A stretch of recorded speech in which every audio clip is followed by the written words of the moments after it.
Hey guys, ए और N इन दोनों में कौन सा कब यूज किया जाए, इसमें काफी प्रॉब्लम होती है स्टूडेंट्स को। तो आज इस शॉर्ट सेशन में हम जानेंगे कब लगाना है ए और कब लगाना है एन, सो दैट आपकी मुसीबत दूर हो जाए।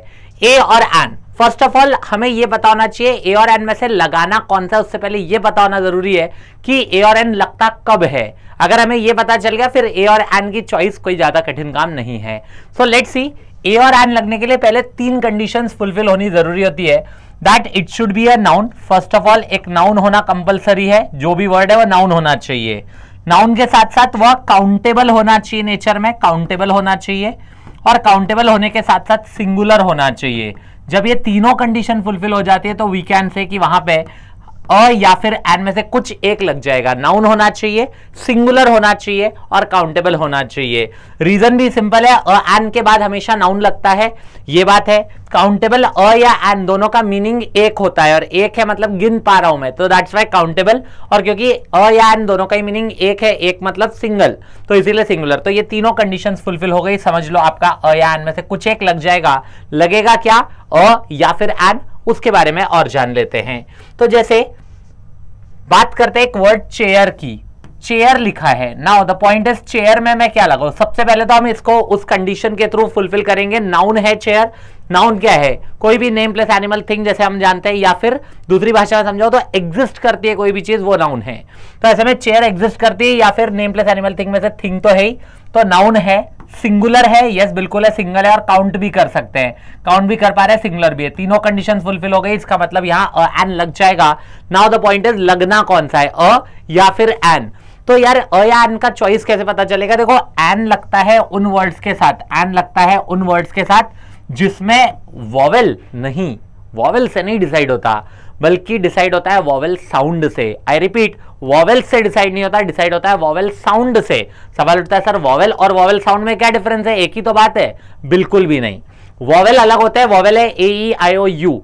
वॉवेल साउंड की अगर मैं बात करूं तो ऐसे वर्ड जो वॉवेल का साउंड दे देते हैं, सिंपल भाषा में समझाऊं तो स्वर का उच्चारण जिनमें आता है वो होता है वॉवेल साउंड देने वाले वर्ड। स्वर का उच्चारण जिनमें आता है, नॉट वॉवेल्स बट स्वर का उच्चारण जिनमें आता है। स्वर का उच्चारण किसमें आएगा, तो वो वर्ड जिसमें कि अ आ, ई उ ऊ, ए ऐ, ओ औ, अम आहा, इनमें से किसी का भी साउंड आ रहा है तो आप एन लगा दीजिएगा। इसके अलावा किसी भी और चीज का साउंड आ रहा है, मतलब क से लेकर ग तक, क ख ग घ ढ च छ ज झ इ ट ठ ड ढ न त थ द द न प फ ब भ म य र ल व श श स क्ष त्र ज्ञ श, इनका साउंड आ रहा है तो फिर अ लगा देना। ठीक है, अ से अह तक का साउंड आ रहा है, अ से अह तक का साउंड आ रहा है, स्वर का उच्चारण आ रहा है, स्वर का उच्चारण आ रहा है, स्वर का उच्चारण आ रहा है, तो हम लगा देंगे यहाँ पे क्या, हम लगा देंगे अ से अ तक में, तो ऐसे में एन लगेगा। और अगर क से लेकर ग तक या क से लेकर श्र तक वहां पे आ रहा है, ठीक है, साउंड मतलब व्यंजन का उच्चारण आ रहा है, तो फिर उसको बोलते हैं कॉन्सोनेंट साउंड। व्यंजन का उच्चारण आ रहा है तो वो कॉन्सोनेंट साउंड हो गया, और इसके चलते वहां पे अ लग जाएगा। अब देखो चेयर लिखा है, चेयर का साउंड कैसा आएगा, चेयर, च का साउंड आएगा। च अ से अ तक के बीच में तो नहीं आता, किसमें आता है, क से ग तक, क ख ग घ ढ च छ ज झ य, तो यहाँ च मतलब इधर आ जाएगा, अ चेयर, अ चेयर आंसर होगा। ऐसे ही लिखा है मैंने लिखा अम्ब्रेला। अब अम्ब्रेला लिखा है, हम देख सकते हैं अम्ब्रेला नाउन है, बिल्कुल है भाई, थिंग है, name plus animal thing, exist करता है, काउंट कर सकते हो, गिन सकते हैं भाई, और एक ही है, सिंगल है, मतलब तीनों कंडीशंस तो फुलफिल हो गई। तो ऐसे में हम क्या लगा देंगे वहां पे, और या में से चूज करना है। अब साउंड आ रहा है किसका, साउंड आ रहा है अम्ब्रेला, ऐसा आएगा अ, या तो फिर मतलब बिंदी लग के भी जो होता है अन अह वाला जो होता है अम आह, तो ऐसे में वो भी हो सकता है, चाहे कोई भी हो। मैं कहता हूँ अ भी है, अम्ब्रेला वाला अ भी है, तो भी साउंड कौन सा आ रहा है, ये वाला आ रहा है, इसका मतलब एन आ जाएगा, खत्म बात। अब कोई भी वर्ड आ जाए आपको टेंशन नहीं होगी। क्यों बोला गया कि ए ई आई ओ यू के हिसाब से नहीं चलना है, वो इस वाले एग्जाम्पल से दिखेगा। जैसे एक एग्जाम्पल लिखा है यूनिवर्सिटी। अब देखो यार, यूनिवर्सिटी अगर आप normal A E I O you से करते तो आप इधर अ लगा देते, जो गलत है, आप लगा देते वहां पे एन लगा देते ए ई आई ओ यू के हिसाब से, जो गलत हो जाता। यहाँ अ लगेगा, क्यों समझो, यूनिवर्सिटी का साउंड आता है य से। कैसे बोलते हो, यूनिवर्सिटी तो बोलते नहीं हो, क्या बोलते हो, यूनिवर्सिटी बोलते हो, इसीलिए यहाँ यूनिवर्सिटी य का साउंड आएगा, और य का साउंड इधर आता है क से ग में, इसीलिए वहां अ यूनिवर्सिटी लगाया जाता है, ना कि एन यूनिवर्सिटी। अ यूनिवर्सिटी बोला जाता है। समझ में आ रही है बात। मैं यहाँ द की अभी बात नहीं कर रहा हूं, इसलिए द का नहीं, वैसे द जो है हर नाउन के साथ द लग जाता है, तो यहाँ the chair, the umbrella, the university हो सकता है, बट अभी हम द की बात नहीं कर रहे। We are talking only about A या एंड। द के बारे में एक अलग वीडियो में आपको बता दूंगा कि कहां पे द लगता है। तो उम्मीद करता हूं इतना तो अच्छे से क्लियर हो गया होगा। कुछ कॉम्प्लिकेटेड चीजें इसमें आ जाती है, उसके प्रति भी हमें ध्यान रखना पड़ेगा। जैसे मान लो ऐसा कोई आ गया, ऑनेस्ट पर्सन। अब बस इधर साउंड थोड़ा समझना पड़ता है। पर्सन अभी भी नाउन है, पर्सन अभी भी नाउन है, काउंट कर सकते हो और सिंगुलर भी है, तीनों कंडीशन फुलफिल। तो यहां पे आप साउंड के हिसाब से चलना है। इसको पढ़ते क्या है, हॉनेस्ट नहीं पढ़ते, पढ़ते हैं एच साइलेंट होता है और पढ़ते हैं ऑनेस्ट। क्या पढ़ते हैं, ऑनेस्ट। तो इसलिए ऑनेस्ट के हिसाब से अगर हम चले तो यहां पे एन ऑनेस्ट पर्सन आ जाएगा। वैसे ही आर लिखा है, इसका प्रोनाउंसिएशन देखो, आर हावर नहीं होता, आ का साउंड पहले आता है, इसलिए यहां एन आर लग जाता है। और यही अगर मैंने पूछा ऑनेस्टी लिखा है, अब क्या लगाओगे, तो ये काफी लोग भावना में बहके लगा देते हैं एन वहां पे या और जो भी है लगा देंगे, बट नहीं लगेगा कुछ भी, क्योंकि ऑनेस्टी नाउन है। देखना जरा, ऑनेस्टी नाउन है, काउंट भी कर सकते हो बट काउंट नहीं कर सकते। इनफैक्ट नाउन है बट काउंट नहीं कर सकते, क्योंकि ये एब्स्ट्रैक्ट नाउन है, भाववाचक संज्ञा है।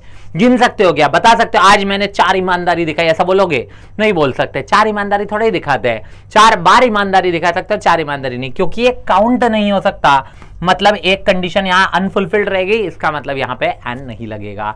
एक कॉम्प्लिकेटेड केस और बता देता हूं जिससे कि आपको क्लियर हो जाए। कभी कभी ऐसा लिखा रहता है डैश MBA, ठीक है, डैश MBA या डैश IAS ऑफिसर। अभी ध्यान रखना, IAS तो आप देख के बता दोगे कि हाँ यार वॉवेल साउंड आ रहा है, लगा दिया एन IAS ऑफिसर, क्योंकि आपने केवल आए देखा, वैसे ऐसे नहीं देखना था। फिर कैसे देखना था बताता हूं। MBA में अगर मैं बोल रहा हूं ही इज डैश MBA, तो वहां पे M भले ही लिखा है, M जो कि वैसे क ख ग ग में आएगा, लेकिन इसको प्रोनाउंस हम कैसे कर रहे हैं, मबा नहीं कर रहे, बल्कि इसको बोलते हैं MB और A, जहां साउंड ए का आ रहा है, और इसी कारण से यहां पे एन MBA आ जाएगा। ठीक है, एन MBA। IAS ऑफिसर में भी IAS इस तरह से आता है, आ का साउंड आ रहा है, इसलिए एन IAS हुआ। यही मैंने कुछ और लिखा, मैंने कहा डैश NGO, तो NGO है, she runs dash NGO, again NGO ऐसे लिखा जाता है, एन NGO, इसलिए वहां पे एन NGO आ जाएगा। बट अगर यही लिखा है मान लो UFO, अब AEIOU भले ही आता होगा, बट ये देखो यहां पे आप कैसे बोलोगे, UFO बोलते हो, UFO, इसलिए यहां पे य का साउंड आएगा, अब अ UFO हो जाएगा, आई सॉ अ UFO। लेकिन यही इसका फुल फॉर्म लिखा होता कि अनआइडेंटिफाइड फ्लाइंग ऑब्जेक्ट देखा गया आकाश में, अनआइडेंटिफाइड फ्लाइंग ऑब्जेक्ट। अब आप देखना यहां पे साउंड किसका आ रहा है, पता करो साउंड किसका आ रहा है। तो अनआइडेंटिफाइड फ्लाइंग ऑब्जेक्ट, यहां साउंड अ का आ रहा है, किसका आ रहा है, अ का आ रहा है, तो ऐसे में वहां पे क्या, एन अनआइडेंटिफाइड फ्लाइंग ऑब्जेक्ट ऐसा बोला जाएगा, एन अनआइडेंटिफाइड, क्योंकि साउंड अ का आ रहा है। इधर यू का आ रहा था, य का आ रहा था, वो क से ग वाले कैटेगरी में जाएगा, इसलिए यहां पे हमने अ लगाया था। ओके, आई होप सो ये अच्छे से क्लियर हो गया है आप लोगों को। और अगर हो गया है तो इसी तरह मेरे सेशंस चलते हैं। 8 बजे एडिटोरियल का सेशन होता है, 10 बजे प्रैक्टिस बैच होता है किसी एक एग्जाम को टारगेट करके, और 3 बजे फाउंडेशन, जहां प्री से मेंस तक आपको सब मिल जाएगा इसी चैनल पे, वाईफाई स्टडी लाइव पे। तो उम्मीद करता हूं आपने ये एंजॉय किया वीडियो और आपको सब समझ में आ गया। बस मुझे अब होमवर्क में ये बताइएगा कि जो वर्ड ईयर होता है, ईयर, उसके आगे क्या लगना चाहिए, अ या फिर एन, इसको सोच समझ के बताइएगा कि इसका क्या आंसर होगा होमवर्क में। That's it from my side in this short session. Hope so you enjoyed it. Session अच्छा लगा हो लाइक करें, अपने दोस्तों को शेयर करें और चैनल को सब्सक्राइब कर ले इसी तरह के मस्त मस्त वीडियोस के लिए। Bye bye.